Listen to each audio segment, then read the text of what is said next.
नमस्कार। राज्य या स्टेट या नेशन देश किसे कहते हैं? ठीक है, एक पॉलिटिकल ऑर्गेनाइजेशन हो जो जिसकी अपनी ऑथराइज गवर्नमेंट हो, डिफाइंड टेरिटरी हो और उसकी एक अपने हिसाब की जनसंख्या हो। यानी जो वहाँ के पीपल, वहाँ की ज़मीन, वहाँ की गवर्नमेंट और वहाँ की सॉवरेनिटी, ये मिलकर एक स्टेट बनाते हैं। अब बात आती है कि स्टेट जो हमारे जो सरकारें होती हैं, गवर्नमेंट होती है, वो कितने टाइप्स की होती है। तो गवर्नमेंट में दो टाइप्स का डिस्ट्रीब्यूशन होता है। एक को बोलते हैं हॉरिजेंटल। हॉरिजेंटल का मतलब जिसमें तीनों ही बराबर हों। ठीक है, ऐसे डिपार्टमेंट जो तीनों उसमें इक्वल होते हैं। थ्री मेन फंक्शन इसके होते हैं गवर्नमेंट के, जिसमें एक होती है लेजिस्लेचर। लेजिस्लेचर का मतलब कि वो संस्था जो कानून बनाती है। ठीक है। दूसरी होती है एग्जीक्यूटिव। एग्जीक्यूटिव का मतलब जो उन पॉलिसीज़ को लागू करती है। ठीक है। तो लेजिस्लेचर का काम हो गया कानून बनाना, एग्जीक्यूटिव का काम हो गया कानूनों को लागू करना।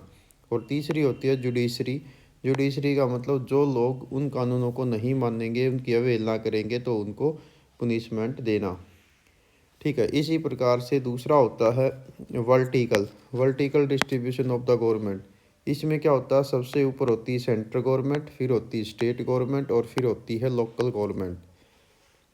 जैसे जो नेशनल सेंट्रल गवर्नमेंट होती है, केंद्रीय सरकार होती है, वो पूरे देश में काम करती है, नेशनल लेवल की होती है।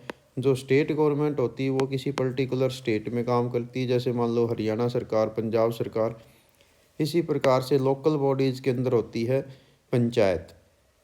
पहले ये नहीं थी। 1992 में 73rd अमेंडमेंट हमारे कॉन्स्टिट्यूशन में किया गया, तब से इसको पंचायती राज व्यवस्था को लागू किया गया था। ठीक है। इसके अंदर भी दो तीन टाइप्स की व्यवस्थाएं होती हैं। दो होती हैं, एक तो गांव के लिए होती है और दूसरी शहरों के लिए होती है। ठीक है। अब गांव के अंदर सबसे जो छोटी व्यवस्था होगी वो गांव में पंचायत होगी, यानी जिसका उसके नीचे पंचायत का एक मुखिया होता है जिसको हम सरपंच बोलते हैं, और उसके भी उससे भी छोटा एक पद होता है जिसको हम पंच बोलते हैं। यानी सरपंच का मतलब पंचों का मुखिया। ठीक है। इसी प्रकार से शहरों के अंदर जैसे नगर पालिका होगी, नगर निगम होगी। ठीक है। तो उनके पार्षद और मेयर बनते हैं। ठीक। तो इसी प्रकार से ऐसी व्यवस्था इसमें है। ये इसको बोलते हैं त्रिस्तरीय व्यवस्था, थ्री लेवल की है ये। ठीक है। तो इसमें सेंट्रल गवर्नमेंट, स्टेट गवर्नमेंट और लोकल गवर्नमेंट ऐसे ये काम करती है। तो ये था आपको गवर्नमेंट के बारे में। तो क्वेश्चन बहुत बार आपसे पूछा जाएगा, horizontal distribution of the government and vertical. ये तो हो गया क्षितिज और ये हो गया ऊर्ध्वाधर। ठीक है। तो वर्टिकल, तो इनके बारे में कई बार क्वेश्चन पूछते हैं आपसे, तो आप ऐसे इनको तैयार कर सकते हैं। Thank you, have a nice.